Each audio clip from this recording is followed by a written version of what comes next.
Sekarang saya akan minta untuk seseorang mengadakan survei. Untuk itu mari kita berdoa semoga apa yang dikatakan oleh dia semuanya bisa berjalan dengan lancar, bermanfaat untuk kita dan ada faedahnya untuk negara, bangsa. Ini ya. Oke? Silakan calon toh. Saya maksud Anda? Ya, kita berdoa untuk Anda. Anda tidak perlu berdoa sedalam itu karena saya hanya akan memberikan data yang sederhana. Ringan berarti. Ringan. Iya. Saya bicara tentang yang tadi bersifat mistis ya. Iya. Banyak menunjukkan data bahwa orang yang pengen kaya datang ke dukun.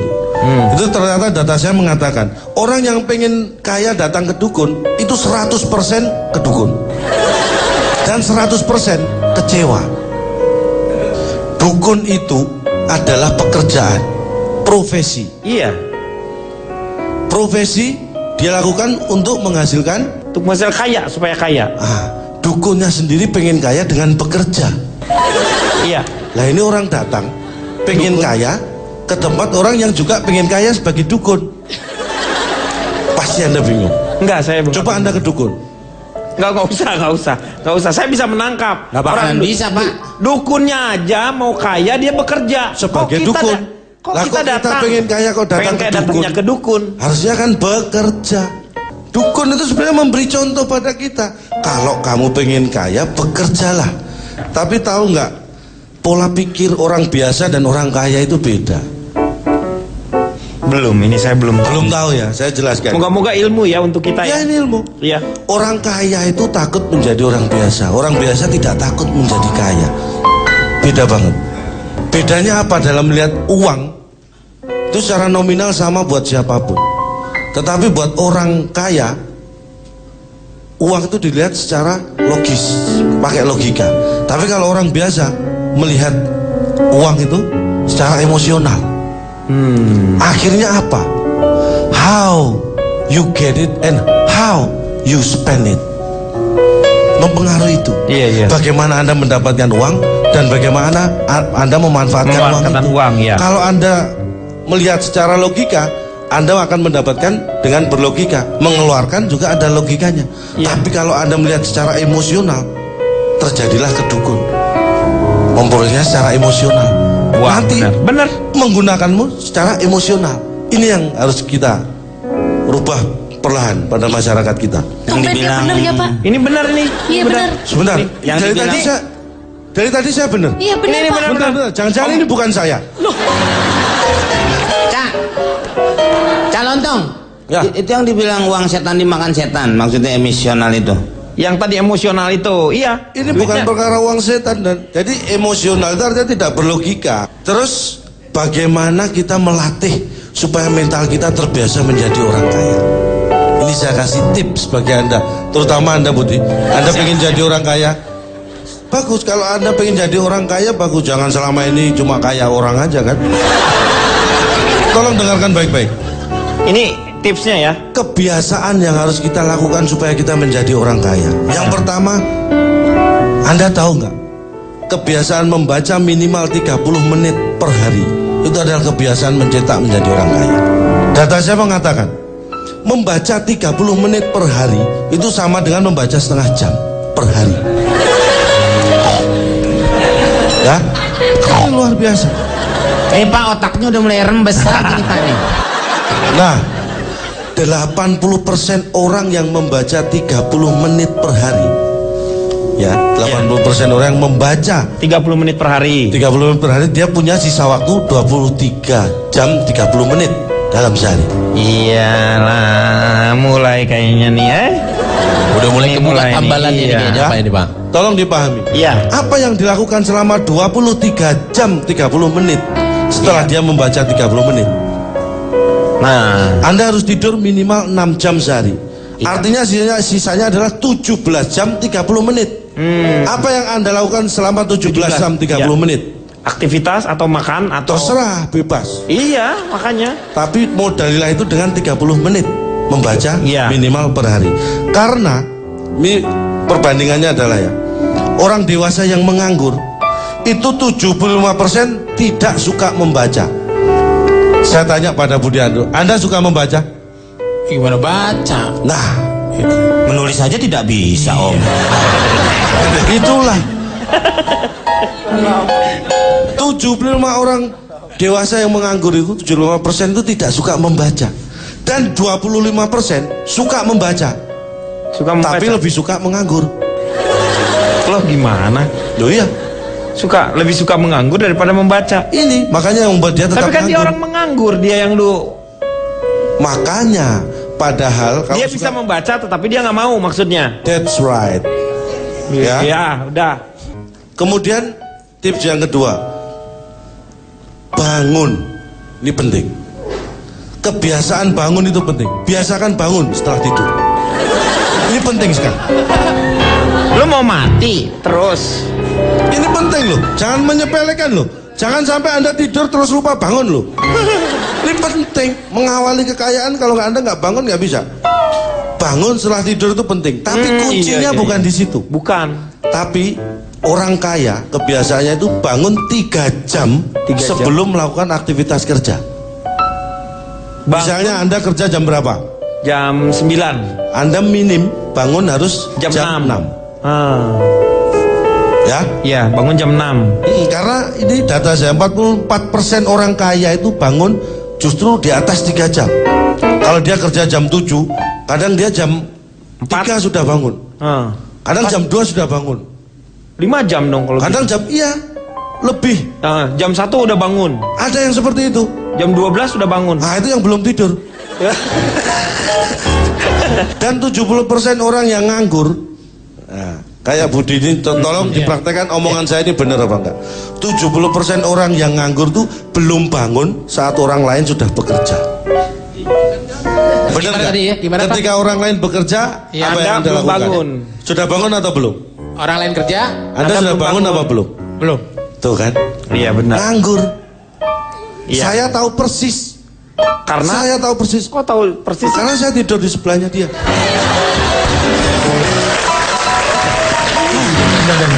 Terus tadi gimana? Udah bangun? Kalau sudah bangun Anda beraktivitas. Ada satu kebiasaan yang menurut Anda mungkin sepele tapi ini penting buat orang. Apa itu? Mengucapkan selamat ulang tahun kepada yang baru bangun. Selamat bangun kalau itu. Mengucapkan selamat ulang tahun itu kebiasaan yang sangat baik dan penting. Ke siapa? Orang nggak ada yang ulang tahun, lu selamatin ulang tahun. Pak Denny, ya. Penjelasan saya ini mungkin memang agak berat Anda pahami ya, tapi akan coba pelan-pelan saya jelaskan. Mengucapkan selamat ulang tahun itu esensinya luar biasa. Apa sih makna dari ulang tahun? Semakin sering Anda mengucapkan selamat ulang tahun kepada orang lain, itu semakin hebat, akan mencetak Anda menjadi orang kaya. Karena prinsipnya begini. Ketika Anda ingin mengucapkan selamat ulang tahun pada seseorang, satu, minim Anda harus tahu siapa orang tersebut dan kapan dia lahir. Kalau Anda tahu seseorang kapan lahirnya dan sekian banyak orang Anda tahu kapan lahirnya, berarti ingatan memori Anda kuat. Oh gitu. Semakin banyak yang Anda beri ucapan selamat ulang tahun, itu menunjukkan bahwa link Anda, partner Anda, teman Anda semakin banyak. Tahu nggak? Memori yang kuat, partner yang banyak, itu adalah modal kita untuk menjadi kaya. Bener lagi nih dia. Bener lagi nih dia. Ini satu hal. Tapi selamat ulang tahun. Loh, dia belum ulang tahun. Dia belum ulang tahun. Cuma satu hal. Saya jadi kaya. Sebenarnya dia harus mampu mengingat semua orang yang ulang tahun, orang-orang terdekat. Karena dia tidak punya handphone smart. Kita akan kembali setelah yang satu ini.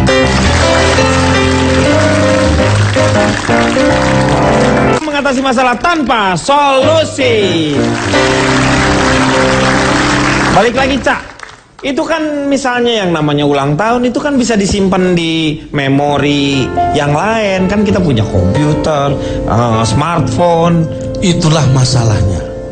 Masalahnya apa? Saya nggak punya. Iya, makanya kamu tapi akhirnya itu membentuk memori saya untuk mengingat ulang tahun orang lain. Kita memilih pasangan itu penting loh buat hidup Anda. Iya, supaya kita lancar. Saya itu dulu tahun 90 saya penghasilan per bulan sudah 15 juta. Tapi kenapa sampai sekarang saya belum kaya? Nah, itu kenapa? Karena waktu itu memang baru rencana saya. Loh, Sebulan 15 juta. Tapi itu masih rencana. Iya, kalau Anda punya rencana, Anda punya harapan menjadi orang kaya. Iya. Kalau rencana saja tidak punya, wow. Anda tahu pemain hebat sepak bola Zinedine Zidane? Tahu. Itu era tahun 90-an akhir. Iya, Prancis lah pokoknya. Anda tahu David Beckham? Tahu. Berarti Anda suka bola. Terus apa hubungannya? Karena saya ini penggemar Real Madrid. Oke, terserah Anda mau Real Madrid atau apa. Tapi kalau Anda suka sepak bola, suka olahraga terutama sepak bola, ini termasuk cara kaya tanpa berbau mistis. Nah itu kayak gimana? Saya lakukan. Saya penggila bola. Saya hanya mengumpulkan dana dari teman-teman. Dia klub mana yang dijago, dia yang dijago. Jangan berjudi loh ya, nggak boleh berjudi. Jangan judi, lu udah judi itu. Loh, saya kan hanya mengumpulkan, yang judi kan mereka. Sama, lu tuh gimana sih? Lu itu juga judi. Komeng. Nggak bisa dong judi. Judi sama itu, Meng. Nggak beda itu. Iya nggak beda. Lu tidur situ tuh, gua bakar lo. Ini apaan, Meng?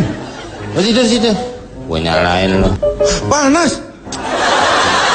Coba pegang Pak nih. Panas, Pak. Panas apa sih lu? Panas, lu muka gede gitu. Panas, Meng. Apa sih lu? Malu lu badan gede. Pak, panas Itu lu. Panas. Apaan? Coba saya pengen dengar apa yang disampaikan Komeng. Meng, Apaan lo? lu setuju nggak cara-cara orang? Kesannya tahu bagaimana cara menjadi orang kaya. Ya, jadi Sebenarnya ada yang lebih hebat lagi soal kekayaan instan itu. iya instan. Kebanyakan kan kita lewat jalan jalur mistis yang terjadi. Karena kalau misalnya resiko yang seperti Boris katakan itu lebih resikonya tinggi, kayak jambret, kayak rampok itu kan. Iya sebenarnya ya sekarang sudah hitungannya era milenium Pak ya. Tapi Iya. saya betul-betul melihat kejadian itu memang ada gitu Pak. Gimana caranya sih itu? Ya seperti teman saya. Itu baskom diisi air Pak. Airnya air putih. Itu oleh Komeng dimasukin ke air. Ya sama teman saya karena saya ngikutin aja. Oh iya. Baskom kosong diisi air putih. Iya. Terus Karena waktu itu diisi air lain nggak muat Pak. dikasih air apa? Aerobik kan pada narik di situ susah. Sekalian air raksa, Meng. Air raksa biar nggak kelihatan. Aerobik dimasukin situ. Iya maksudnya air putih itu Pak. Lu pikir Vicky Burki bisa masuk ke situ? Aerobik. Ya saya kan nggak tahu waktu itu Pak. Iya. Baskom diisi air Pak. Taruh lilin. Sep. Dinyalain Pak. Teman saya berubah jadi babi. Dia langsung jadi babi. Menjadi babi Pak. Ini maaf nih Bud. Oh, ngapa saya Saya nungguin di rumahnya Pak. Iya, dianya. Terus dia keluar dari rumah itu. Keluar Pak. Kebetulan nggak jauh-jauh ada seorang pengusaha. Itu babi keluar. Iya. Saya tungguin Pak. Dia pokoknya mengarah ke sana Ke rumah orang kaya itu. pengusaha itu. Pengusaha peternak dia. Oh, peternakan juga dia. Iya peternak Pak. Peternak babi. Hah? Nah terus dia keluar nih Pak. Saya tungguin Pak. Nggak balik. 2 jam belum balik Pak. Lama banget. Hampir mau pagi sebelum subuh jam 4 baru dia balik Pak. Rambutnya udah basah. Saya minta dong duit Pak. Ini duitnya. Duit pala lu katanya. Gua masuk ke rumah orang kaya. Set. Kata yang jadi babi temen saya. Iya. Set tendangan babi. Ditangkap orang kaya. Dikawinin babi perempuan Pak.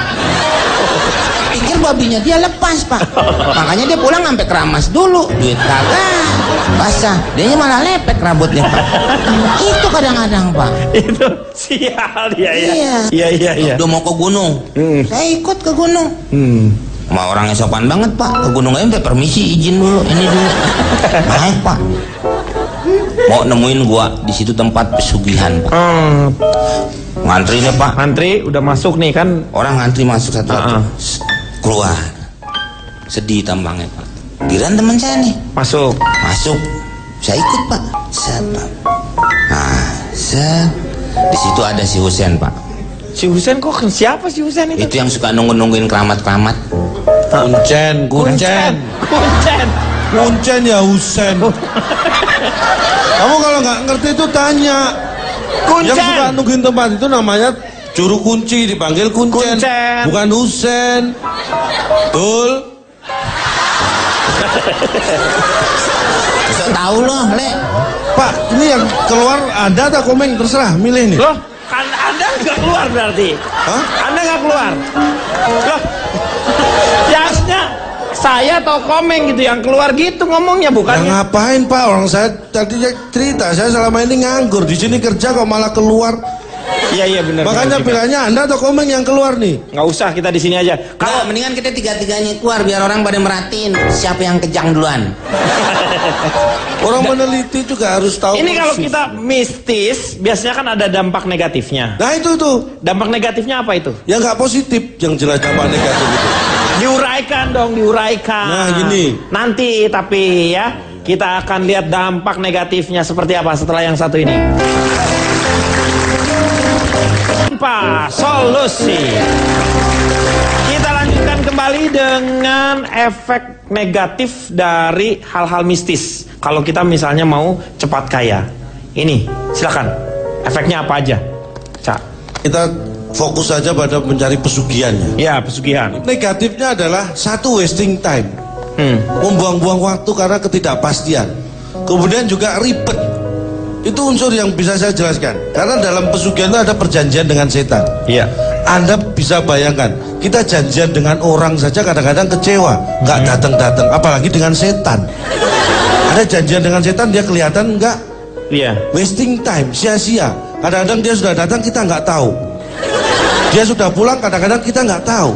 Itu kan wasting time, buang waktu. Yang berikutnya adalah kontrak yang tidak jelas. Anda tahu, ada tumbal, ada umur yang dikontrakkan itu terjadi pada pesugihan. Biasanya orang yang pesugihan itu kadang-kadang tumbalnya anak sendiri Pak. Iya betul. Jadi anaknya waktu itu setahun yang lalu itu kelas 6 SD. Iya. Sekarang perempuan. Sekarang ditumbalkan kelas 1 SMP. Ya, itu bukan tunggal, itu bukan tumbal Pak, itu naik kelas. Dia naik kelas. Tapi Anda harus tahu. Harus tahu apa? Dia memang kelas 1 SMP. Iya, tapi kakaknya kelas 3 SMA. Ya wajar, lu tumbalnya di mana? Tumbal ametung. Tumbal ametung. Oh, tunggul itu. Yang ditumbalkan adiknya yang paling kecil, Pak. Lu ngapain cerita kakak-kakaknya? Lu biar Anda tahu silsilah keluarganya. Gak usah. Lu kirimin ke gua fotokopi kartu keluarganya nih, Pak. Nih, gitu. Jadi gua langsung tahu adeknya nih. Nih, Pak, ini nih adeknya, ini yang ditumbalin. Ngapain gua harus tahu kakaknya 3 SMA? Saya takutnya kalau saya jelaskan nanti Anda tanya kakaknya kelas berapa gitu. Udah ngalah dong, Bapak udah emosi. Udah cerita langsung ke yang adeknya. Adeknya, ini yang saya bilang yang jadi tumbal itu adeknya. Mulai ini, Pak, nih. Masa bayangkan, ini kan baru melahirkan tetangga saya itu.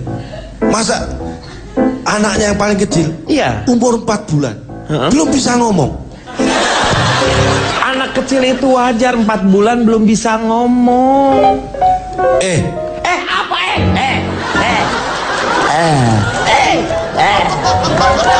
4 bulan ya nggak bisa ngomong lah. Nggak bisa Pak. Anak saya itu waktu umur 4 bulan itu sudah bisa ngomong. Pintu kereta baru 2 hari udah bisa ngomong. Ya Pintu kereta. ampun, anak saya itu lahir 13 Desember tahun 98. 98. Nah ketika bulan Maret 99, dia kan 4 bulan usianya, lebih dari setahunnya. Dia bisa ngomong sudah.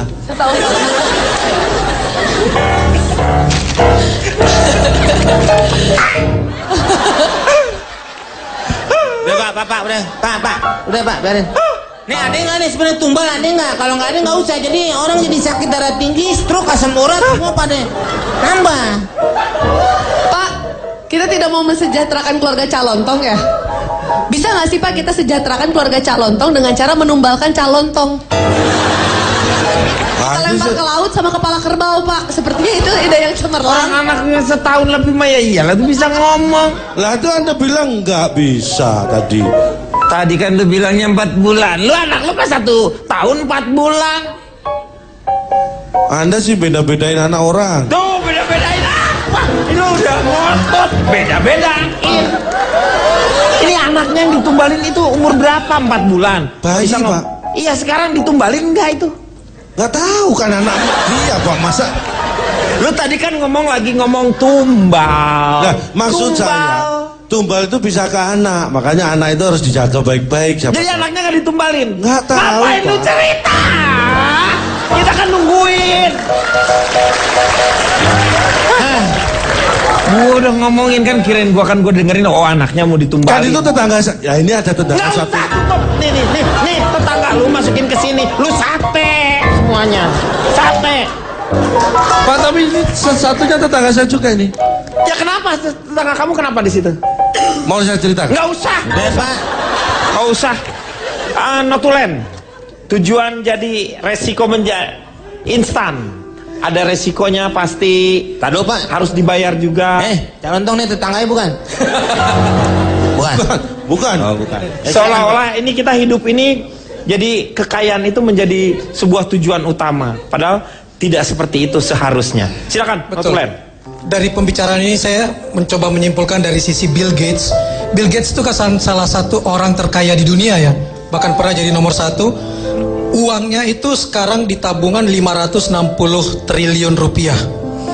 Penghasilan dia 250 US dollar per detik. Dan 7,2 miliar dolar per tahun. Kita bayangkan seperti itu. Tetapi dia membuat wasiat hanya akan memberikan uang kepada anaknya 10 juta dolar saja. Selebihnya dia banyak sumbangkan untuk penelitian tentang AIDS dan untuk membantu orang. Alasannya cuma satu.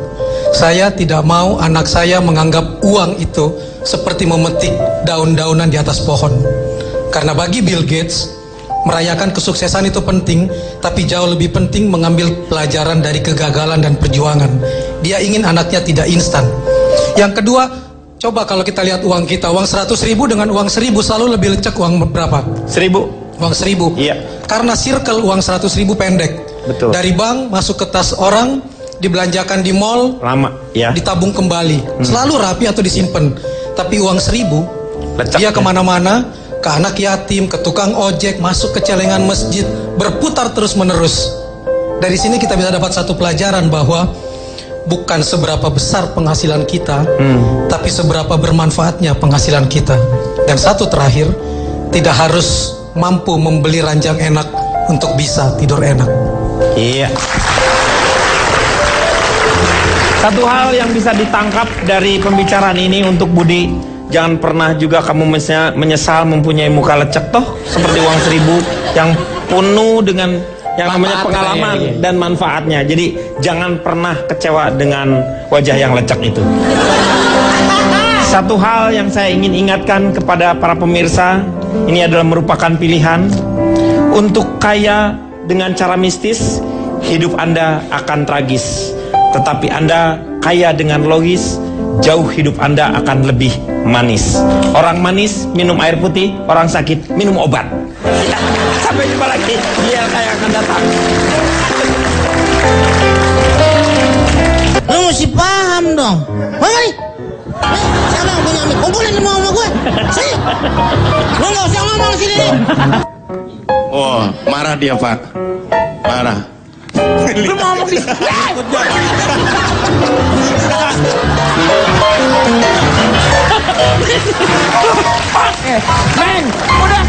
Neng, udah.